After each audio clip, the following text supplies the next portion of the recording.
So it's okay. This. Yeah. Yeah. No. Okay. Hi everyone, welcome both in person and online to our penultimate, one of our very own network seminar organization team, Rohit, who's gonna tell us about concise network models for path data. So Rohit, please take away. Right. Thank you very much, Tim. Thank you for coming in person and online. My name is Rohit. I don't know how many people are online. I know most of you in the room. My name is Rohit. I'm a PhD student here at the Maths department in the networks group, and I'm also at the Institute for New Economic Thinking here at Oxford. And this work is in collaboration with Reno, who's my advisor here at Maths, and with Martin Roswell, who's a collaborator in Umeå University in Sweden. And we're going to be talking about creating concise network models from past data, and we will get to what I mean by concise. Beginning from the beginning, if the keyboard decides to cooperate, with the introduction. So I'm not going to spend too much time on telling you what a network is. You know what a network is, but I want to spend a bit of time talking about why we're doing this work on path data. So if you mathematically, a network is a graph, and it's defined at what I'm going to call the micro scale, which is at the scale of nodes and edges. But when we build complex systems as networks, when we model them as networks, we're usually interested in studying them across scales. So while we define a graph on the micro scale, we are usually interested in organizational structure across scales. And so how do we connect the micro, the nodes and the edges, to the meso or the macro scale? Through assumptions. And usually the assumption is that paths or walks on a network are a proxy for indirect interactions. So while the edges are direct interactions between components of your system, paths or walks are what create indirect interactions. A lot of network science tools use random walks because they're nice and mathematically friendly to work with. And the implicit assumption here, therefore, is that the system or the process of interest on this network is a first order Markov process. Now, path data essentially is trajectories, usually along nodes of a network, and that allows you to check whether the first order Markov assumption is a good assumption. It's often not true, right? Many people have shown this for many different systems in many different ways. Here's a small selection of work that has looked at how real systems that we have represented as first order networks before are usually not suited to be modeled in that way. So I'm going to talk about two alternatives, two sort of groups of work that are main alternatives to first order network models that have sort of inspired the work that I'm doing. So what do we do when a first order network is insufficient? Well, the first alternative is a higher order. The most intuitive alternative is a higher order Markov model, which is a higher order network. Or a little more sophisticated is a multi-order model. So these two papers have essentially presented a what they call a multi-order generative model, which is essentially models up to a certain maximum optimal order stacked on top of each other. So what you would do when you generate a path from this is to pick the first step from a first order model, the second step from a second order model, and so on, right? Until you get to this maximum order that you infer from the data. Now, the central assumption here is that you can find a certain optimal maximum order for the system in the case of the multi-order model, or a certain order for the system in the case of a fixed higher order model. Now, this can be problematic in some situations.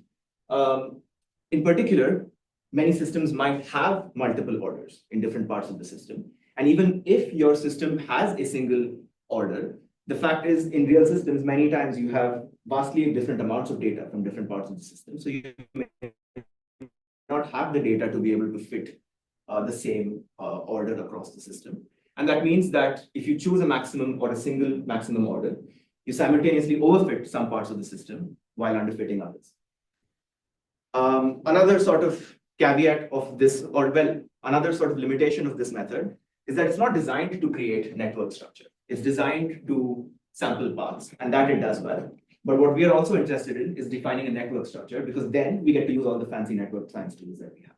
right? We get to define centralities, we get to do community structure, role detection, all of the other things we like doing with networks. There are a few centralities that they've defined on Mogen, but this is not the purpose of the multi-order model that I'm talking about here. All right, so what do we do when we don't want to choose a maximum order or a single order? We do variable order networks. And these are two papers essentially that set up, their goal is very explicitly to create a network structure. So that box is checked. And they do this by creating state nodes only where required. Now by state nodes, I mean nodes that capture this memory, or nodes of the form, for example, if it's a second order model, nodes of the form I given j. I'm going to distinguish state nodes from physical nodes. Physical nodes are actual elements of your system or the nodes in your first order network. And the good thing about these models, about these two papers essentially, is that the model they build, you can do standard network science on with some caveats, but caveats that we can get around fairly easy. However, the limitation here is that I said state nodes where required. Now, where required is a hard thing to do. It's a hard thing to define. And the threshold in this work for when memory is required is quite hard to interpret, right? And that means, and it also means that the networks that you end up creating can still lead to pretty large models. And I'm going to talk about what large models means with a toy example. So here's an example on the left of a network structure. Very simple, 5 nodes, bow tie, simple model. And the trajectories that you see in blue and in orange are the paths that you've sampled. That's your data. And so the central node, which we are particularly interested in, has this returning behavior, something I'm going to call returning behavior. If you come from one of these two nodes through the blue trajectory, you tend to go back. And similarly with the orange one. So there's clearly some memory happening. On the right is the full second order model. So you remember exactly where you came from. You have 4 state nodes in the center and 2 each on the corners. The multi-order model would stack the first and the second order models on top of each other and would need to decide whether you want to go to second order. So if it decides to go to the second order, it's potentially overfitting the corners. And if it decides to stay at first order, it's underfitting the center. On the other hand, the variable order model from Zhu and others would essentially, if you are able to choose the thresholds and the parameters well, ideally would essentially have first order models for the corners and second order model in the center. So you have these 4 state nodes in the center. However, for this particular system, because it's nice and simple, we can build something that's more concise by noticing that you don't need 2 state nodes for these 2 nodes. You don't need separate state nodes because they have the same behavior. So we can afford to merge them and get away with reducing the number of state nodes and not really lose much model power. And so this is what I'm calling a more concise model. And this is the kind of model that we are going to be trying to, that we are going to try to build from data. Does that make sense? Cool. Also, all the yes. You use the word concise to avoid parsimonious, I guess. Yes, because because I'm using it not in a very mathematical way.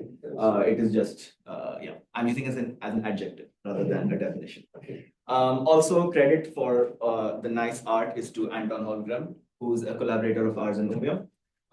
And they are taken from a paper that we're working on that's sort of adjacent to this work. Cool. So let's talk about what we are going to do. We're going to create a pipeline to go from path data to a network model. And we're going to interpolate between the first and the second order. So we're not going to be worried about what if our data is even higher than second order. We're going to make interpretable state nodes by essentially using the fact that there are patterns in second order effects. So the pattern in the toy example that we saw was that it didn't matter whether you came from top right or bottom right. It only mattered that you came from the right. So these are the patterns that we're going to exploit to be able to cut down on model complexity. And a feature of this pipeline is that it's quite, again, not the network science modular, just the English modular, in that there are stages that you can swap out if you think that your system needs different choices. So we're going to be making choices along the way that you can modify if your system needs it. All right. So if there's no further questions, I'll jump into the methods. And I will start with how we create these data, right? So we have data on the flow through a physical node. Again, the physical node is the component of the system, or it's the node in the first order network. And we have trigrams through it. To move until the second order model, all we need is trigrams, right? Because anything that happens before or after doesn't influence the second order model. So the data that we need to fit to physical node J is the trigrams of the form Ij, I to J to K. I'm going to call I the predecessors, K the successors. And we're going to, the target, the second order dynamics, if you use the full second order model, we're going to put in this matrix X, which is a column stochastic matrix. So it's a transition matrix. Every column is a predecessor, every row is a successor, and every entry, the kith entry essentially, is the probability that the random walk or that the model goes from J to K, given that it came from I, right? And now we're going to approximate this target matrix X with state nodes. In this presentation, all the state nodes are Greek letters. Yes. This is defined for each physical node. Correct. Separate matrix. Correct. So there's n separate matrices for the physical nodes. Correct. So we're going to approximate for physical node J this X with our X hat, and we're going to be summing over state nodes. And essentially, we're going to model this as a two-step process. So you go from the predecessor to a state node, from the state node to a successor, and then you sum up over state nodes, right? And I'm sure you're wondering why this looks suspiciously like matrix multiplication. And that's because it is, right? You can rewrite this summation above by arranging things into two matrices, X out and X in. X out has all the probabilities of going out of the state nodes. X in has all the probabilities of coming into a state node. So this transition matrix can be written as a product of two transition matrices. Is that, yes? The state node here is all the state nodes associated to J. Correct. It has nothing to do with state nodes for the predecessors or the successors. Okay. So right now, we're only looking at J. And one of the advantages of our method, which I will get to also, is that we can do this all in parallel. So everything that we're doing right now is just for J. Yes. So you assume that the memory ends, so you have to get more congruency as soon as you're at I or K. What do you mean? So you don't, so because you sum over probability to go from I to alpha, but the probability to be in I, so is I just one node you can observe, or can it also be a lump of multiple? Yes, it can. So it can, okay. So I here is going to be just the physical node I, Okay. because that's how we are able to start parallelizing everything. Okay. But we can also do the same thing for I to separate it out. Okay. But because we're assuming that the most complex we want to get is second order, Yes. given on IJK and physical nodes. Okay. This is all we need for now. Okay. Does that make sense? Yeah. Cool. So we have now expressed our approximation as a matrix multiplication. So what better way to solve it than by matrix factorization, right? Non-negative matrix factorization is essentially a set of tools to write a matrix as a product of two positive, well, rather non-negative matrices, the name suggests. And we're going to use convex NMF. This is a great paper if you're interested in convex NMF and a few similar methods. And I'll tell you what I want to talk about, why we use convex NMF, what it means, and why we want it. Convex NMF essentially ensures that the columns of X out, which are essentially the out distributions of the state nodes, are in the column space of X, right? So the reason we do this is twofold. One is purely computational. You've cut down on the search space for possible columns. And two, by doing that, you've restricted it to a very particular kind of X out, state nodes that have somehow reasonable or interpretable behavior, right? Because if you did a PCA or an SVD or something like that, you would try to find orthogonal out vectors. But those orthogonal out vectors are usually need not be something that's interpretable, right? But by restricting it to the column space, you've sort of ensured that this is believable behavior, right? And that's sort of the key to how we ensure that our state nodes make sense, right? The other nice thing about convex NMF is that the solutions are naturally sparse. And by sparse, I mean a lot of entries in X out and X in are zeros. The reason we like that is because at the end of the day, we want to put all of this together to make a network so that we can do downstream network stuff with it. And networks, many algorithms work much better when networks are sparse. So we want to have zeros if we can. The specifics of how we do this are something I'm going to sort of skip over for now, but I'm happy to have questions on it at the end if you want to know. But essentially, Ding et al. Is the paper to go to. They have, there are multiplicative updates essentially where you multiply the matrices iteratively to converge to local solutions. And that's how we find the solutions. Happy to have more questions on this later, but if there's no burning questions, I will move on to the rest of methods. Cool. Okay, so NMF works once you pick a rank, right? So you need to pick a number of state nodes to be able to then do that machinery of finding those two matrices. How do we do that? So the standard way you would do it in something like clustering is to do something like an elbow method or a silhouette method or a bunch of ways that people usually do it with data. And that would involve essentially plotting the loss function versus complexity. This is basically the way we do complexity versus quality. We make that trade-off here, right? So now convex NMF, our implementation, optimizes the L2 norm of X and X hat. But this is not particularly interpretable because X and X hat are transition matrices. So we would like to be able to do better to have a more interpretable way of finding the number of state nodes. So think of two probability distributions. Let's call them P and Q. Let's say they're discrete, everything looks nice, and they have the same support. So let's ask a simple question. How much probability mass is in the same location in P and in Q? Sum over the minimum of both their values over the support. And so we're going to call this flow overlap. This is also quite related to the L1 norm between P and Q. I think there's a 1 minus center division by 2 you need to do somewhere, but this is quite similar to that. Iterate over the support, find the minimum. Very naturally, we can extend this to transition matrices by saying how much flow is sent to the correct destination by X hat.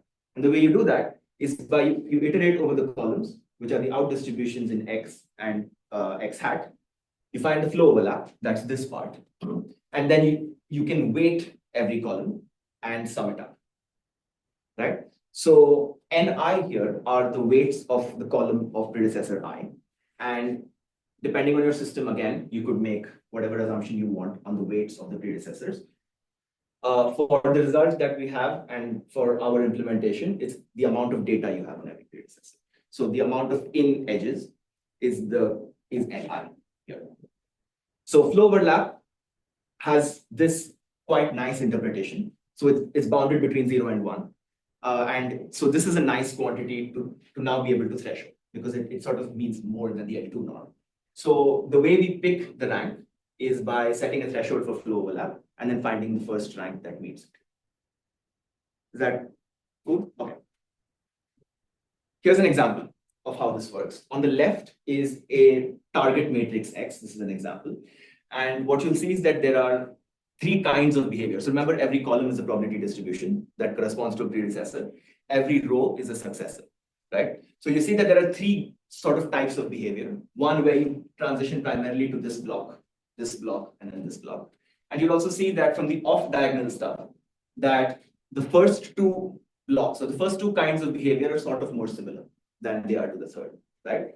And then when we do our NMF and when we find our state nodes, on the y-axis here, flow overlap, x-axis is rank or the number of state nodes, you see big jumps from 1 to 2 and from 2 to 3, and then that sort of peters out because you're fitting 2 stuff here. So this is sort of a rank 3 matrix, and you've sort of found important stuff when you go from 1 to 2 and 2 to 3.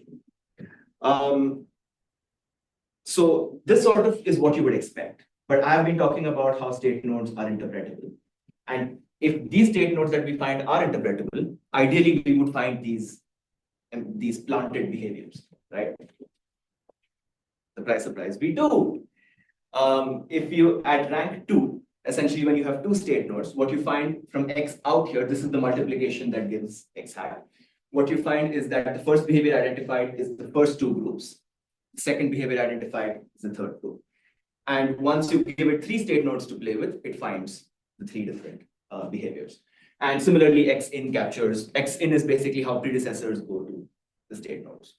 And so at rank 2, you get this sort of coarse-grained picture, and at rank 3, you get a more fine-grained picture. Everyone Cool with that? All right. This Yeah. example isn't the same as the earlier one, or is it? This is the same It X. is the same. It's the same X, correct? But is it Well, the no, same as it's- the example you used with? No, it's not. Okay, okay. This is a different error. Yeah. Okay. Well, this is the different neighborhood of the state node. This is not a network yet, Sure. right? This is just predecessors and successors. Also note that all of this works for directed networks. The number of predecessors is not equal to the number of successors. So, I mean, paths are directed. So everything is for directed networks. Good. So what's the pipeline? That is somehow the core of what we're doing, but there's stuff to do before and after. The first thing we need to do is to regularize data. So data often comes with a lot of noise, and we need to do something about this noise, especially when we're fitting complex models. Usually, what you end up doing is just picking a model complexity that is supported by the data. So essentially, we are going to be doing something similar by regularizing the data first with a prior. That's something I will talk about next. Then you choose a flow overlap threshold, you do what I just described, and then you put everything back together. The good thing about this, like you picked up on before, is that this is just for one physical node. And so these two steps you can parallelize. And you can also choose to not do it for certain parts of the system if you think it's not worth the cost, or if you know that there isn't memory in some parts of the system, you could just decide not to do any of this, right? Cool. So let's talk then about how this regularization works. Time check. Yeah, we're fine. So oftentimes when we build networks from data, we use the maximum likelihood estimate. Oftentimes, this is not a good idea. Especially when you do second order dynamics, there's lots of parameters that you need to fit, and it's very, very easy to overfit with the MLE. So we're going to put a first order prior on our second order dynamics. So a quick few definitions. A is the matrix, same dimensions as X, but it just has frequency counts in the cells. M2 is the second order maximum likelihood estimate, also same dimensions as X. M1 is the first order MLE, so that's just a column, basically. So this is the MLE of a first order model. M2 is the MLE of a second order model. And we're going to assign a Dirichlet prior to every column of M2. So every out distribution of a predecessor is going to get a prior, which is the first order for the whole node, for the physical node. And the strength of that prior is mu. We will get to that. But doing it this way leads to a rather nice expression, which is, again, Ni here is the total number of inputs, or rather in paths from a certain predecessor. You get a weighted sum of M1 and the corresponding column of M2, right? And again, the Dirichlet prior here is a choice. And it's very, very small. So if you have data where you suspect, for example, so here the assumption we're making by using M1 is that we have enough data to estimate M1, right? So we're assuming that we've got M1. But if your system or your data is sparse and you don't think you've got M1, then you could, for example, use a uniform prior. You could try to preserve degrees if that's more appropriate for your system. But usually I would think that if you're trying to estimate higher order effects, you would usually have enough data to estimate first order effects. Otherwise, we might be on shakier ground than you would otherwise think. So this is a choice. So yes. What is the motivation for Dirichlet in this case? The motivation is that the interpretation of the prior is that you assign pseudo counts to every observation of weight mu.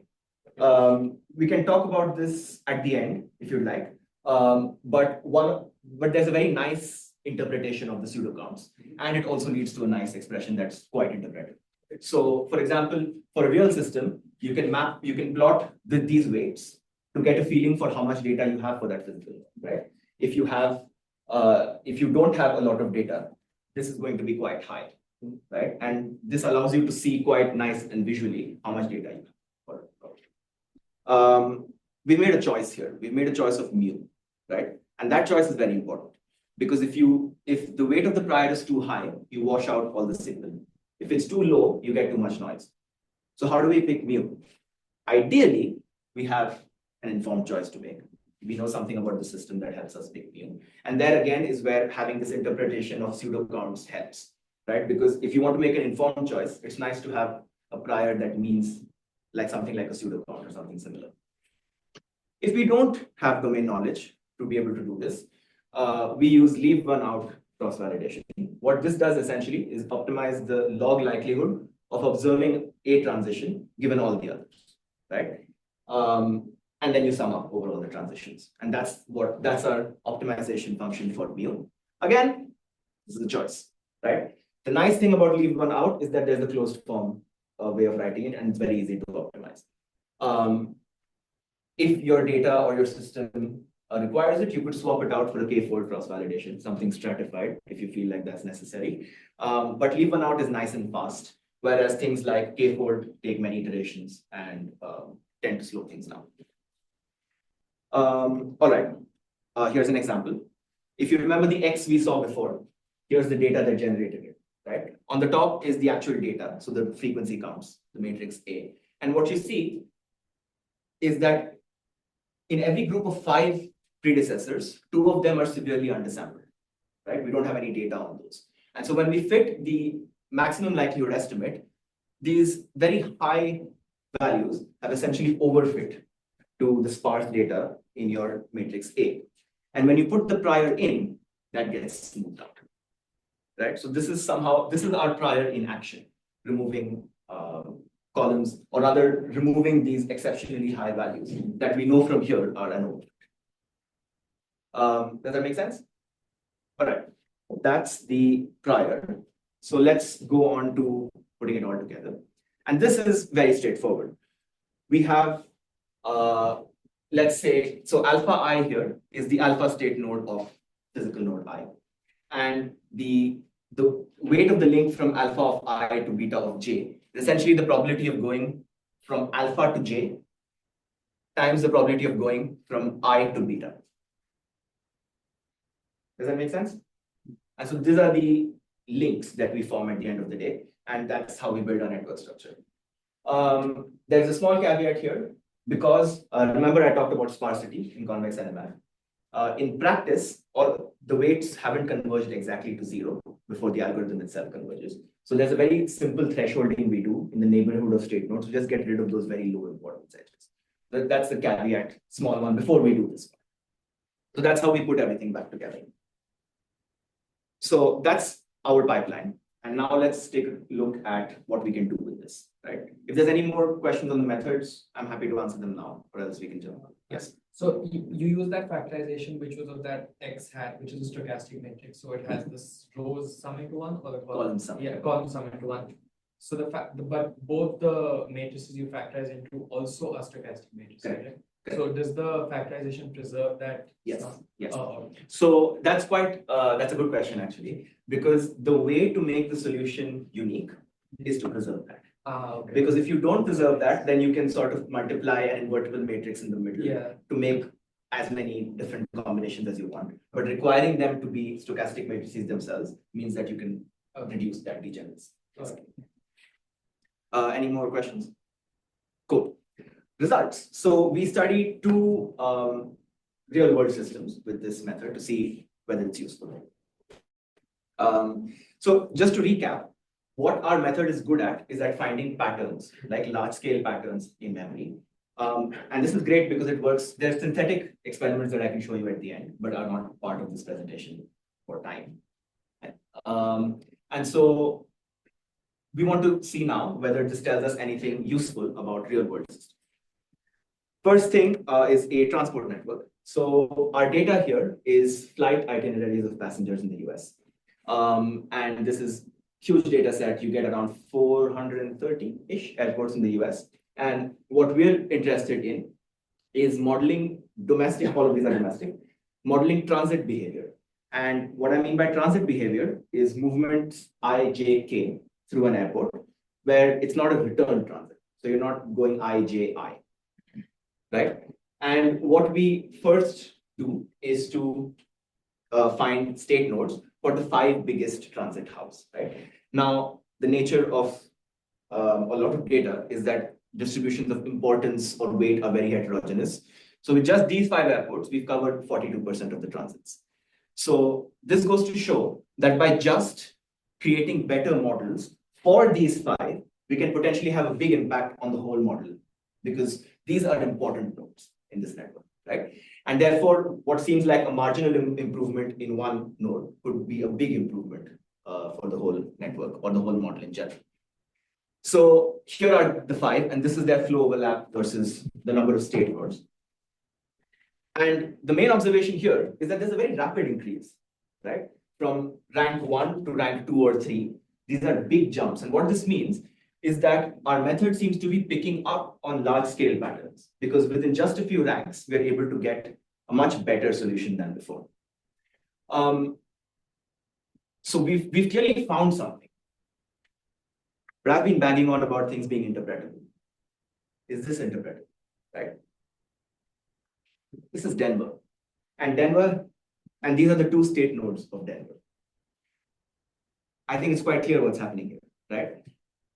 From which one's east? This one's east. From the east to the west. So these other circles, by the way, are the biggest in and out neighbors of Denver. And what you see is that the orange trajectories always go from east to west. The blue ones from west to east, right? And these are the 2 state nodes that we found for Denver. So essentially, we've separated traffic through Denver into people that go from east to west and people that go from west to east. And if you think about it, this makes sense intuitively, right? If you are going from here to here, why would you go here, right? So big national hubs route passenger traffic across big regions. And so people that come from the west tend to continue on to the east. And this, from the previous slide, you will see just accounting for that behavior takes Denver from 0.6-ish here to 0.74 here, right? That's a massive improvement for something quite similar, for something quite simple, right? Again, there's more maps that I haven't put in here. If you want to see more maps, let me know at the end. So what did we learn from this variable order / concise network approach? We learned from the state nodes themselves, we could look at them, and because they're interpretable, we learned about this behavior, that national hubs send people across regions. But what does this mean for the network structure as a whole, right? So we set a flow overlap threshold, 0.7, and we take the 10 largest hubs now, and we make state nodes for them, right? And in total, that means 27 state nodes, right? If you modeled a full second order network, that would be 1,500, right? So it's essentially, our model is much smaller than what the full second order model would be just for those 10 largest hubs. And then we ask the question, I think quite a nice question to ask for a transport system is how are airports connected to each other? So we're going to define rho as the probability of getting from an origin O to a destination D in 3 steps or fewer. The results are quite robust to this choice of 3. And we're going to calculate what I'm calling gain in connectivity, which is the log of the ratio of the VO is our network, the variable order network, the FO is the first order network. So we're going to see how easy it is to get from O to D in our network versus first order network. And we're going to pick O and D from the next 10 largest airports. So we found state nodes from 1 to 10, and then we look at OD pairs in 11 through 20. This is the plot of distance on the x-axis, geographic, versus gain in connectivity. 0 line is no gain.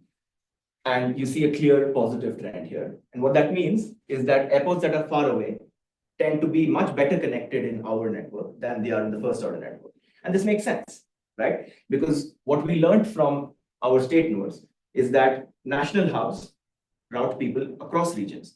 So by not capturing this effect, the first order network essentially underestimates how well things are connected, right?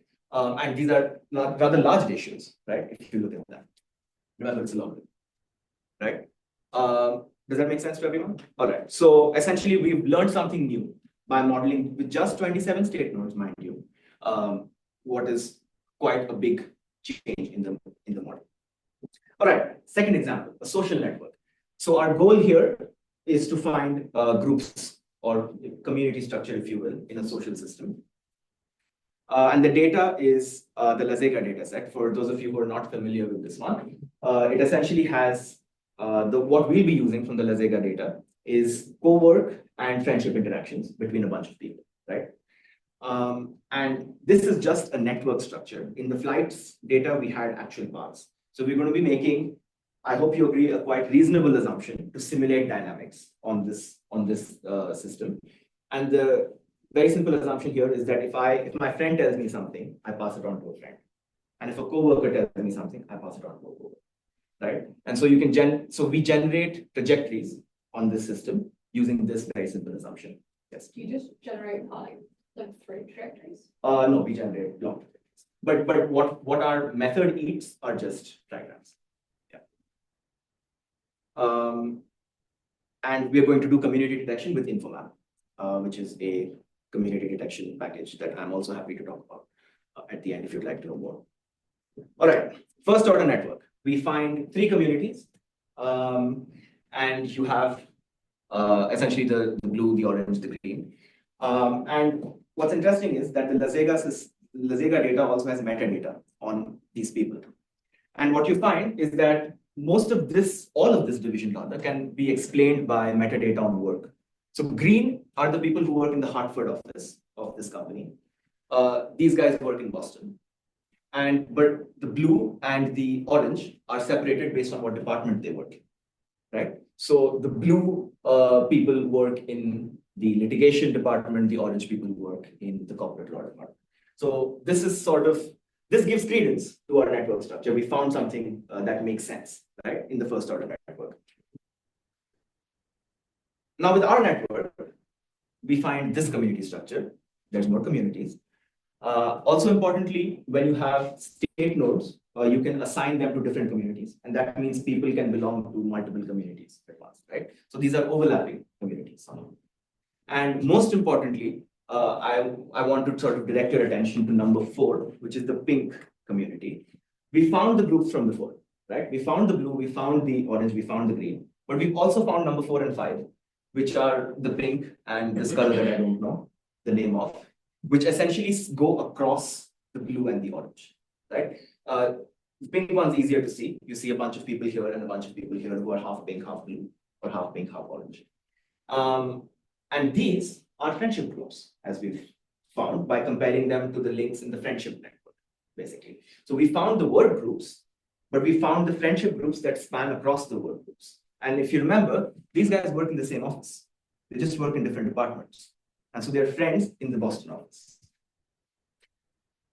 Now, this is not surprising because our model is larger than the first order model. We have more nodes, we have more edges. So of course, we find something more, right? Now, the second order is much larger, has many, many more edges. There must be more in the second order that we haven't found. That is it. This plot is essentially comparing the group structure of our model on the X, the first order model, and the second order model on the Y. Each cell is a Jaccard similarity of the corresponding communities, the corresponding modules, right? Dark colors essentially mean that we found the same module in our model. So the first order, there were 3 modules, we found all of them. The second order, there are, I think, 7 modules, and from the diagonal, all of them are quite dark. We found all the modules in the second order with 123 nodes, 1,300 edges, versus 900 nodes, 12,000 edges, right? So, of course, this is a very handmade model with our flow dynamics and so on.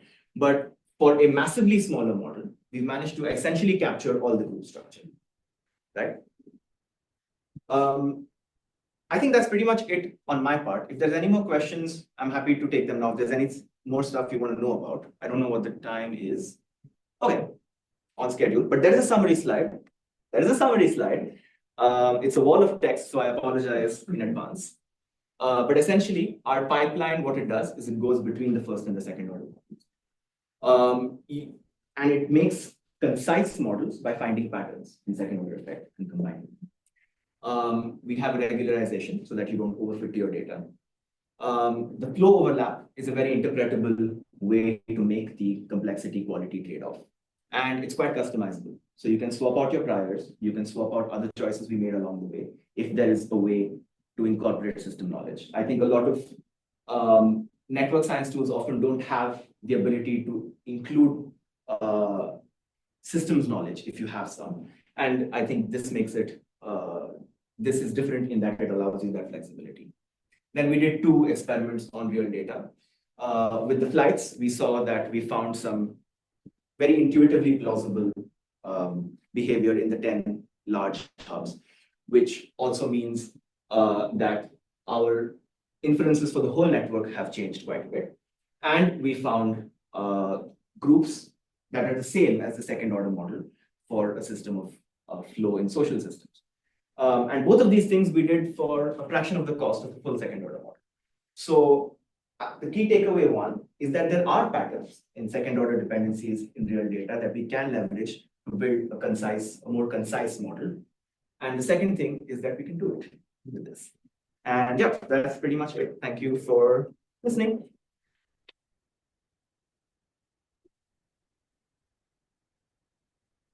Thank you, Rohit. I have a question Yes. to start us off. So you focused on this situation where you constrain that if you have ijk, I is not equal to k. So then in your x's, you have nothing on the diagonal, right? Because there's no Yes. connections. Is that something that you can easily relax and look at? So like in the flights, right? We know that those are important Yes. somehow. Yes. So it seems like maybe we would want to model them. Like, is it something that you can easily do, or does it somehow affect the framework to allow those Yes. return trips? Great question. It does affect the process. And the reason is that what we're trying to do is to reduce the rank of a matrix.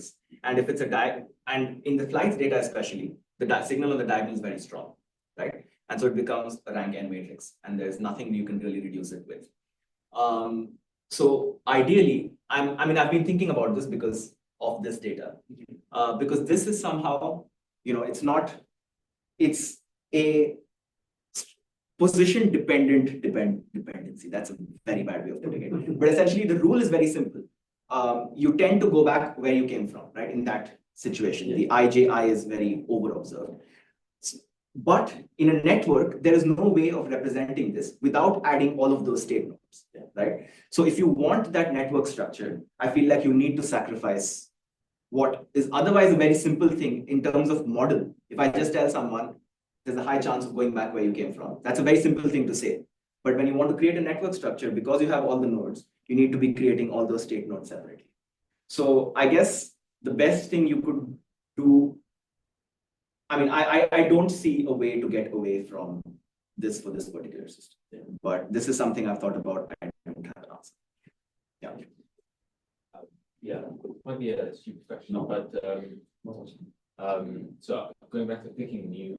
Yes. So for how much, for the flights example and the other example, how did you pick new, and are your inferences about the system affected by, for example, if you use domain knowledge to pick new? So picked it by leave one out, the method that I talked about. Let me see if I have something on this.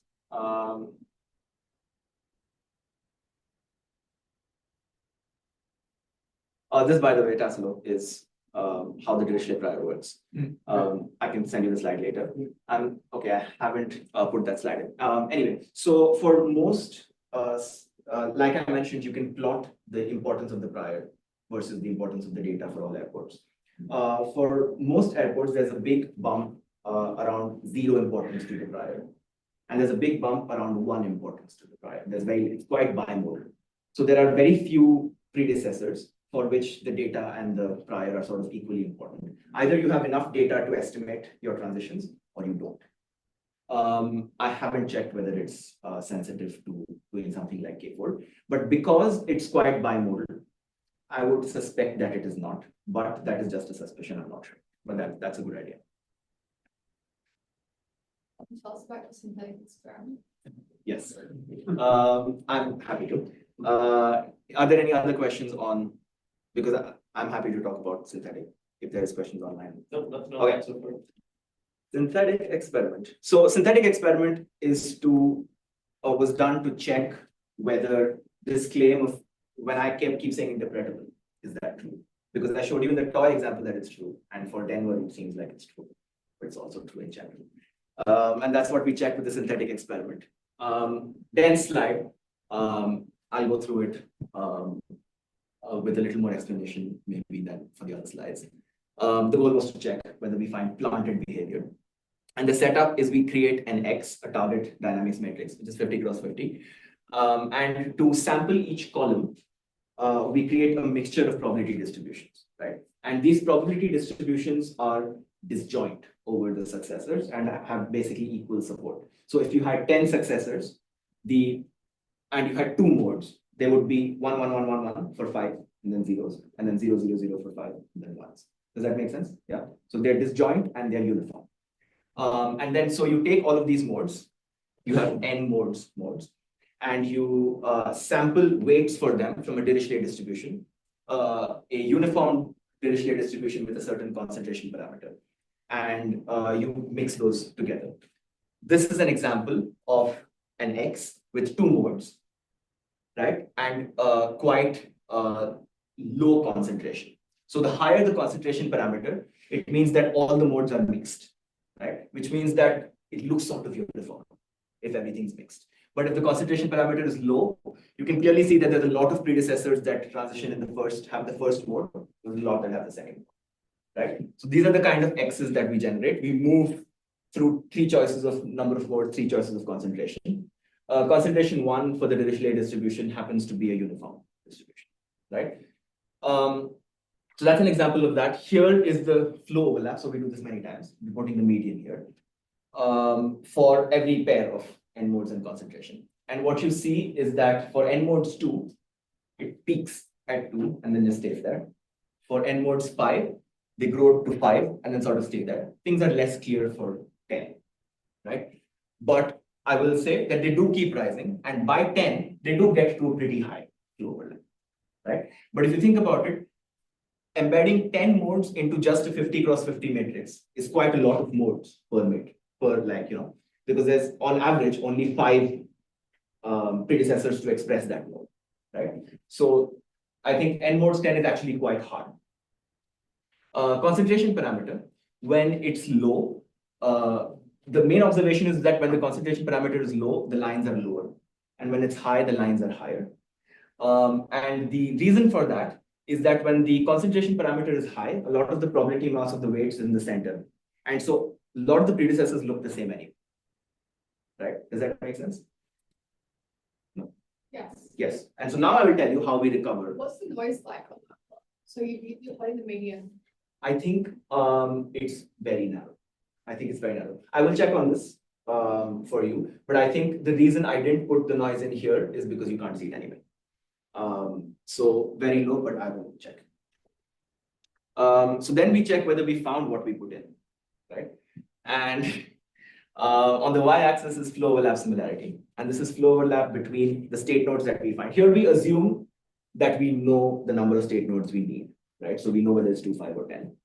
And so we look at the flow overlap between the state nodes and the most extreme predecessors. So checking the flow overlap between the planted nodes and the state nodes is a little unfair, because especially when concentration is high, there are no predecessors that look like that. So if we wanted interpretable state nodes, they should look like our predecessors and not like the planted nodes, if you never really see those planted nodes in the data, right?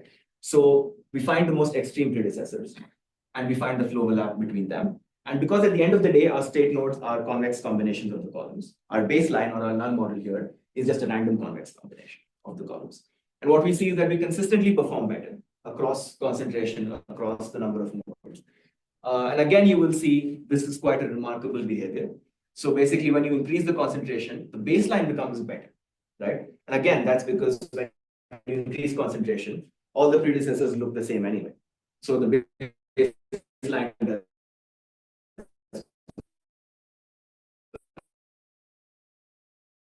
because there isn't much signal there anyway.